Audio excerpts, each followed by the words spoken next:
மதுரமாய் இருக்கும். நம்பர் 1, தேன் நம் நாவுக்கு இனிமையாய் இருப்பது போல வேதவசனம் நம் வாழ்க்கைக்கு இனிமையானது. நம்பர் 2, கானான் தேசத்தின் செழிப்பை சொல்ல பாலும் தேனும் ஓடுகிற தேசம் என்றார் தேவன்.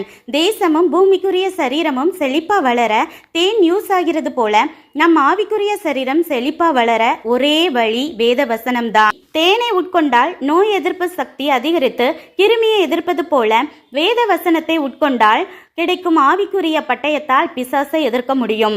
நம்பர் 4, ஒரிஜினல் தேன் கெட்டு போகாமல் காலத்துக்கும் நிலை நிற்பது போல 2000 வருஷத்துக்கு முன்னாடி எழுதப்பட்ட வசனங்கள் இந்த கடைசி காலம், அந்தி கிறிஸ்து ஆட்சி, அர்மகெதோன் யுத்தம், 1000 வருட அரசாட்சி என எல்லாவற்றையும் வெளிப்படையாக சொல்லி காலத்துக்கும் நிலை நிற்கும் ஒரே பரிசுத்த புத்தகம்.